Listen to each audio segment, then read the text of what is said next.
Injustice and oppression are experiences that many of us may go through, and the forms of injustice vary from simple and temporary to deep and continuous, and may reach in its most severe forms to the point of ending a person's life unjustly. A study conducted at Ohio University in the United States revealed shocking figures. Between 5,000 and 10,000 people are convicted on false charges every year, and about 4% of those sentenced to death in the United States are innocent people.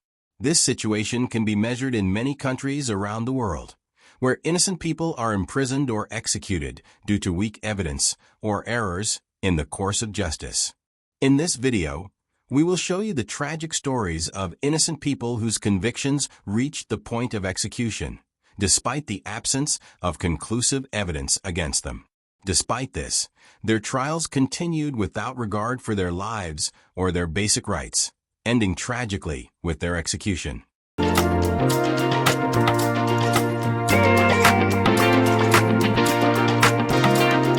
Hu Gat was an 18-year-old Chinese man who worked in a textile factory in China's Inner Mongolia region. In 1996, he was accused of raping and murdering a woman whose body was found in a public toilet. Despite a lack of conclusive evidence and many contradictory details in the case, he was sentenced to death and executed just 61 days after his arrest. Hu Gat was arrested by the police after he himself reported the crime when the body was found, but instead of being considered a witness or someone who cooperated with the authorities, he became the prime suspect. He was subjected to intense interrogation that included psychological and physical torture, during which he confessed to the crime under pressure. Although his confession was full of contradictions and did not match the evidence found at the crime scene, the prosecution continued to pursue him. During his trial, he was not allowed to have a lawyer to adequately defend him, and he was quickly sentenced to death. In 1996, the death sentence was carried out, leaving his family in permanent shock and grief. 18 years after his execution, in 2014, another man named Zhao Zihong, who had been arrested for multiple similar crimes, confessed to being the real culprit in the case. This confession led to the reopening of Hu Gat's case. That same year, China's Supreme Court overturned Hu Gat's conviction, ruling that the verdict was wrong and that the evidence used in the case was insufficient to justify his conviction, let alone execution. But this decision came too late, as Hu Gat had already lost his life unjustly. In 1981, a traffic policeman named David Rucker was shot on a highway in the U.S. state of Texas. After reporting the incident and the police arriving at the crime scene, they found a civil ID card belonging to a person named Lionel Herrera. Of course, the presence of his ID card at the crime scene put this man in the main suspect position at this time. At that time, a police officer named Enrique Carcel was chasing a speeding car on the same highway where the first traffic police officer, David Rucker, was shot. The car was heading in the opposite direction of the crime scene. Its owner was walking away or fleeing after Officer Carcel was able to. He stops the speeding car owner and talks to him for a while. He was shot by the car owner.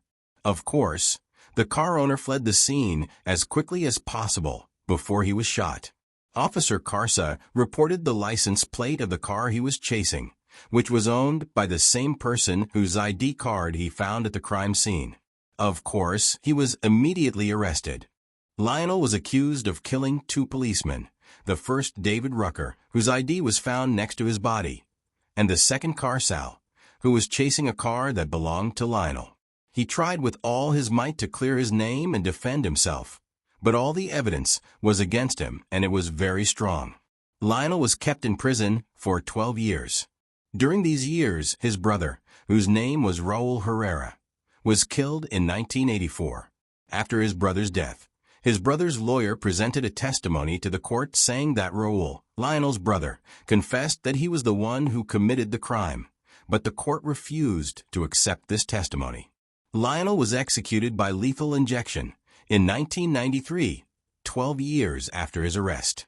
His last words were, "I am innocent."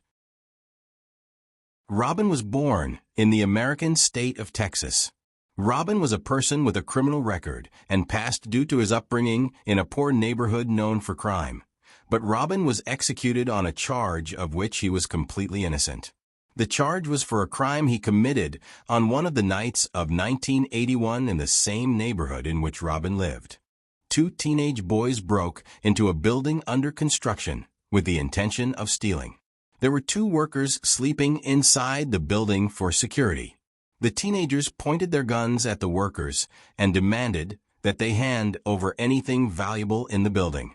One of the workers tried to reach for his gun, but one of the teenagers did not, which made them open fire on them without hesitation. After the incident, the teenagers fled the place, but one of the workers died and the other narrowly escaped death. The surviving worker, whose name was Morano, after he recovered well from his injury, the police tried to show him some pictures of suspicious people. Morano could not identify them and said that the faces were not clear. The old case was closed due to the lack of any evidence that could be used to complete the investigations. About 4 months after the storming and closing of Cuddy completely, Robin had a criminal record in another case, which is that he shot a policeman 4 times, but the policeman survived and Cuddy was considered self-defense because the policeman broke into his house without orders. After the policeman and Robin's case was closed and considered self-defense in a magical way, the old case file was opened, which included the building's workers. Although Robin had nothing to do with this case, it seems that the police wanted to take revenge on their friend in their own special way. The police went back to Morano, who survived the building accident, and showed him a picture of Robin, hoping that he would testify against him. Morano continued to say the same thing he said at the beginning, but after the police bothered him more than once, and most likely threatened him because Morano was an illegal immigrant and because of fear of being deported from America, he followed the police and made accusations against Robin. Robin, who was 17 years old, was arrested on charges of robbery and first-degree murder, with no evidence against him. Robin was imprisoned for 11 years until he was executed by lethal injection in 1993. Nicholas Sacco, 1891 to 1927, and Bartolomeo Vanzetti, 1888 to 1927, were Italian immigrant anarchists who moved to the United States in 1908. Both worked in modest jobs, Sacco as a shoemaker and Vanzetti as a carpenter. They were active in the anarchist and communist movements. On April 15, 1920, a bank robbery occurred in Raintree, Massachusetts, killing the bank president and bank guards. Sacco and Vanzetti were arrested on May 5, 1920, on charges of robbery and murder. The trial began on May 31, 1921, in the Massachusetts Supreme Court. Judge Webster Thayer was the presiding judge. 168 witnesses were called by the prosecution, while the defense called 59.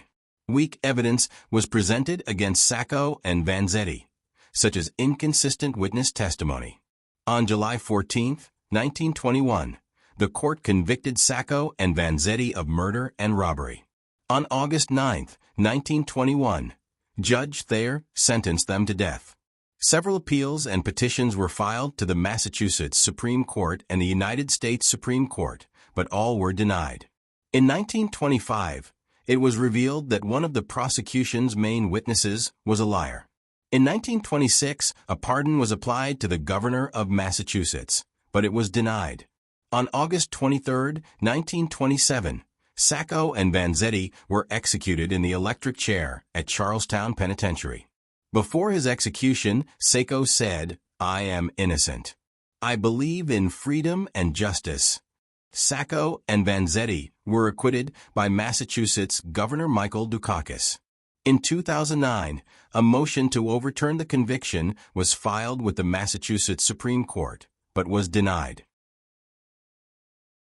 Timothy Coe, 1964 to 1989, was an American man from South Carolina.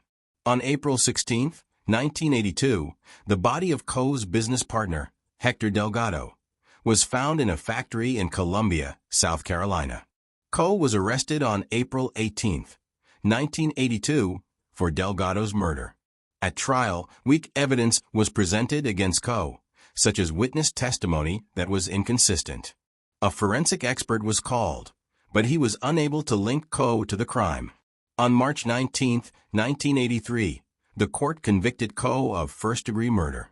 Several appeals and petitions were filed to the South Carolina Supreme Court and the United States Supreme Court, but all were denied. In 1988, a key witness for the prosecution was revealed to have been a liar. On January 12, 1989, Coe was executed by electric chair at Columbia Penitentiary. In 2001, new evidence, including testimony from a new witness, was revealed that Coe was innocent. On July 6, 2011, Coe was acquitted by South Carolina Governor Nikki Haley.